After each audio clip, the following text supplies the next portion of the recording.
Merci, bonjour à tous. De plus en plus de familles, comme vous le savez, partent vivre à l'étranger ou ont de la famille à l'étranger. Et on va voir rapidement quelles sont les conséquences de ces évolutions, de ces modes de vie et de l'internationalisation de ces familles sur la succession, et plus particulièrement pour nous en tant que généalogistes. Avant toute chose, qu'est-ce qu'un généalogiste? Pour répondre à ces questions, d'abord les notaires qui sont présents sur cette conférence le savent, puisqu'on travaille depuis près de 125 ans main dans la main avec votre profession. Mais on est moins connu du grand public. Quelques chiffres d'abord. Chaque année, il y a environ 600 000 personnes qui décèdent en France. Sur les 600 000 personnes qui décèdent, il n'y a en général aucun problème pour définir quels sont les héritiers qui a vocation à recueillir une succession, ne pose pas de grandes difficultés au notariat. Mais pour environ 15 000 cas par an, 15 000 dossiers, 15 000 successions, il y a des problématiques qui se posent. Rappelons qu'au décès d'une personne, il y a deux situations qui sont possibles. La première, celle où le défunt laisse un testament. Cette hypothèse ne pose en général pas de problème au notaire, puisque le testament désigne de façon assez précise quels sont les héritiers qui vont récupérer la succession. Néanmoins, il y a quand même deux difficultés qui peuvent se présenter. La première, c'est que en France, la loi prévoit, et dans d'autres pays aussi européens, une réserve héréditaire, et on ne peut pas déshériter certaines personnes. Les Français ont d'ailleurs découvert et se sont mis à aimer la réserve héréditaire avec Johnny Hallyday. Si on l'avait cru, c'est assez étonnant, parce que je pense que les notaires peuvent en témoigner aussi. La première chose que certaines personnes font en allant dans les études de notaire, c'est savoir comment ils peuvent faire pour déshériter leurs enfants. Ce qu'il faut comprendre, c'est que les notaires ne sont pas forcément au courant de l'existence de ces héritiers réservataires, donc ils peuvent très bien être embêtés par rapport à ça. Et d'autre part, il y a aussi des testaments qui peuvent être compliqués à interpréter. J'en veux que pour preuve, on a eu le cas il y a quelques années d'une femme, une américaine, qui avait eu le caprice de léguer 200 000 $ au dernier homme accueilli dans son lit. Je ne cache pas que le notaire était bien embêté pour régler cette succession. Donc, on a dû se mettre en quête du docker qui avait passé une folle nuit apparemment avec cette américaine. Donc, vous voyez, de temps en temps, il y a des énigmes à résoudre et le notaire ne peut pas, par ses qualités, il n'a pas les moyens pour pouvoir y répondre. Deuxième hypothèse la plus importante pour nous, c'est lorsque un défunt ne prend aucune mesure testamentaire, donc aucun testament. Et là, le notaire peut se retrouver devant une page blanche. Quels sont les héritiers et qui doivent venir à la succession? Petit rappel, en France, on peut hériter jusqu'au 6e degré. Alors, je ne pense pas que tout le monde sache calculer le nombre de degrés, mais 6e degré, c'est assez éloigné. Pour vous donner un exemple, vous prenez vos parents, vous prenez vos 4 grands-parents, vous prenez les frères et sœurs de vos 4 grands-parents, ce qu'on appelle les grands-oncles et les grands-tantes, et vous prenez les petits-enfants de vos grands-oncles et de vos grands-tantes. Voilà le périmètre de jeu du géologiste. Et je ne sais pas si parmi vous qui connaît tous ces cousins de 6e degré, mais je ne cache pas qu'on est tous à peu près un peu dans l'obscurité par rapport à ça. Autre élément important, il y a encore un siècle, toutes les familles étaient au même endroit. On essaie et on se marie au même endroit. Donc, ce qui rendait les recherches encore plus aisées. Donc, le notaire peut très bien se heurter donc, à l'impossibilité de savoir qui doit hériter, ou alors il peut avoir aussi des doutes, ou dans certains cas, il peut aussi savoir quels sont tous les héritiers, mais n'arrive pas à les localiser. Ce qui est certain, c'est que depuis quelques décennies, l'évolution de la société française a aussi compliqué la tâche. D'une part, la famille française a connu depuis le début des années 70 une profonde transformation. Pendant longtemps, la famille traditionnelle a été représentée par un triangle représentant le père, la mère et les enfants vivant sous un même toit. La monogamie et l'indissolubilité du mariage étaient la règle. Aujourd'hui, cette figure géométrique a bien changé, puisque maintenant, mariage, divorce, pacsé, famille recomposée, la configuration de la famille française a beaucoup évolué. Il n'y a plus du tout d'unicité de la structure familiale. Maintenant, il y a plusieurs modèles. De même, le mariage n'est plus du tout un passage obligé. Je rappelle qu'avant, c'était une transition solennelle qui permettait autrefois d'accéder simultanément à la vie sous le même toit, à la sexualité et à la procréation, c'est-à-dire à la vie d'adulte. Maintenant, il y a des unions de fait, le concubinage, et aussi des unions contractuelles qui viennent concurrencer, donc le PACS, le mariage. Il résulte de tout ça une vraie fragilisation de la famille, et quand vous savez qu'un mariage sur deux se termine par un divorce à Paris et un mariage plus d'un sur trois en province, ça vous montre que la société française a beaucoup évolué. Autre élément essentiel pour comprendre aussi l'évolution des familles, plus de 50% des naissances qui ont lieu en France sont de parents non mariés. Ce qu'il faut comprendre, c'est qu'il y a un siècle, toutes les naissances d'enfants étaient parents non mariés. Donc la pyramide s'est inversée en 40-50 ans, ce qui a complètement modifié le paysage de la population française. Autre élément qui va nous ramener à l'international, c'est que jusqu'au 19e siècle, la population française était très sédentaire, et alors que maintenant, on assiste à de grands flux de population. L'immigration, on va d'abord commencer par l'industriel, et maintenant, donc les familles étaient très concentrées sur le même territoire, sur un canton, et maintenant elles se dispersent désormais sur des aires géographiques de plus en plus éloignées du lieu d'origine. Le mouvement de population, ce nouveau paysage familial, plus complexe et plus délicat à appréhender, ce sont des facteurs qui sont venus compliquer le travail du notaire au moment du règlement d'une succession. Le notaire, face à cela, lorsqu'il se retrouve avec l'état civil du trépassé, n'est pas en mesure à l'heure actuelle de savoir, de déterminer avec exactitude qui sont les héritiers. La raison c'est simple, quand vous prenez un acte de naissance ou du mariage du défunt, les descendants et aucune indication de parenté sur des frères et sœurs n'est indiquée dans ces actes-là. Si bien souvent les notaires peuvent connaître néanmoins les enfants, puisqu'ils sont au cœur des familles, ils peuvent connaître certains héritiers, ils ne sont pas sûrs d'avoir la totalité des héritiers devant eux. Par rapport à ça, le notaire fait de plus en plus, depuis un siècle, appel à une profession comme la nôtre pour être certain qu'aucun héritier ne serait oublié. Pourquoi? Parce que si tout d'un coup, un héritier, dans le délai de 10 ans, venait à se manifester, ça remettrait en cause le partage successoral et toutes les conséquences que l'on peut connaître.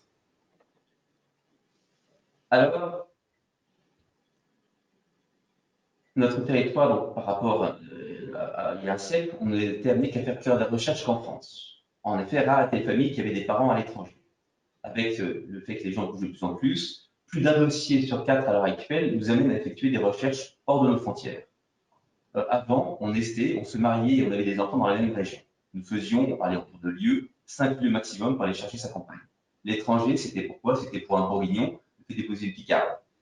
Pour illustrer mes propos, avant, on n'avait aucune succursale en France, comme Lionel l'a indiqué tout à l'heure. Et maintenant, en 20 ans, nous avons ouvert 13 bureaux à l'étranger et les futures ouvertures de nos bureaux ne se font qu'à l'étranger. C'est pour répondre aux différentes demandes qui nous sont faites. Le développement de l'aérien ne fait qu'accentuer aussi cette vague. Qui n'a pas dans sa famille, à l'heure actuelle, un enfant, un frère ou un neveu à l'étranger?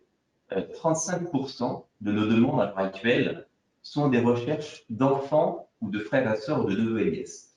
35%, là où il y a un siècle, on ne faisait jamais appel à un généalogiste pour trouver un enfant. Ça a été une aberration, puisque forcément, l'enfant était à côté, il vivait avec ses parents. Il faut aussi comprendre qu'il y a 40 ans, lorsqu'on avait un enfant qui partait vivre à l'étranger, c'était un peu comme un Indiana Jones, c'était quelque chose de très dangereux, on était un peu inquiet, et les moyens modernes faisaient qu'on était complètement coupé avec nos enfants. Force est de constater que maintenant, avec le mail, avec Zoom, Teams, WhatsApp, Snapchat, ainsi de suite, font que tout ça fait que le monde se réduit de plus en plus. Alors, comment faire pour retrouver maintenant ces héritiers qui sont domiciliés hors de nos frontières? Alors, le notariat a su exporter de façon importante son droit dans différents pays, et je pense qu'il ne faudrait pas être non plus trop impérieux, et essayer d'exporter un peu notre modèle de l'état civil français à l'étranger. Ce qu'il faut comprendre, c'est que l'état civil est envié dans le monde entier, notre état civil, parce qu'il est bien tenu. Dans de nombreux pays, les informations sont beaucoup moins importantes et les géologistes ont beaucoup moins accès à des sources beaucoup moins fiables et moins facilement. En France, par exemple, on peut consulter les actes de naissance, les actes de mariage, les actes de décès, on peut consulter des fichiers électoraux, des bases de données qu'on a pu se constituer, des cartes de succession, des notoriétés. Donc on a vraiment un panel d'informations nous permettant de garantir que tous les héritiers seront bien représentés. Dans bon nombre de pays, comme je vous le disais, il y a beaucoup moins d'actes. Je prends l'exemple de l'Espagne, rien n'est centralisé. L'état civil espagnol n'était établi qu'à partir de 1880. Avant cette date, les registres de baptême, mariage, étaient tenus par des prêtres dans chaque paroisse. L'Autriche, on en parle dernièrement par rapport au sport d'hiver, mais ce qu'il faut comprendre, c'est que l'état civil là-bas n'existe qu'à partir de 1838-1939, lors de l'annexion de l'Autriche par l'Allemagne. Il faut donc faire des recherches avant, au niveau des paroisses, ce qui peut être très compliqué parce qu'il faut savoir que dans une ville telle que Vienne, il y a 160 paroisses catholiques différentes. Donc imaginez le nombre d'heures qu'il faut passer pour consulter tous ces registres. À ça, il faut rajouter le problème donc des filiations naturelles. Avec une filiation hors mariage et cette mobilité, pour garantir les droits des enfants naturels, pourquoi ne pas reprendre l'idée d'un fichier central pour les enfants naturels reconnus à l'étranger? Ce qu'il faut bien comprendre, c'est que retrouver déjà des enfants naturels en France est compliqué, mais ce l'est encore plus à l'étranger. Alors, je n'ai rien inventé, c'est une idée qu'avait eue à l'époque Jean-Paul Delevoye, qui était député du Pas-de-Calais, qui avait lui eu, je dirais, un rêve encore plus important, qui voulait créer un fichier central de descendance, donc des enfants naturels reconnus et des enfants légitimes. Et il se calquait aussi par rapport au fichier qui a été fait par le notariat sur le fichier central des dispositions des dernières volontés à Aix-en-Provence. Je pense que l'idée est excellente. Il faudra peut-être la limiter. La problématique que l'on voit, nous, c'est que je ne vois pas, il faudrait que la CNIL donne son accord et que le RGPD autorise aussi la constitution d'un tel fichier qui serait tenu par le notariat. Et il faudrait que les consulats aussi fassent remonter la reconnaissance à ce fichier-là. Ce fichier permettrait comme ça de garantir que les droits des enfants naturels seraient bien, je dirais, sécurisés par la création de ce fichier. Et ce qu'il faut comprendre, c'est que ces cas de recherche d'enfants naturels à l'étranger ne sont pas rares. J'ai reçu hier, il n'y a pas de hasard, un mandat de notaire me disant « Monsieur X, médecin militaire, aurait également eu 2 enfants naturels et c'est pour ces 2 enfants que j'aurais besoin de vos services. Le premier serait en Russie et le second en Italie.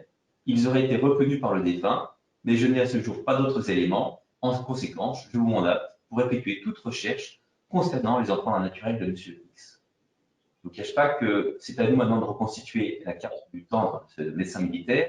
Ce n'est pas chose facile parce qu'il les a reconnus. Est-ce que ces enfants sont nés en France? On ne sait pas.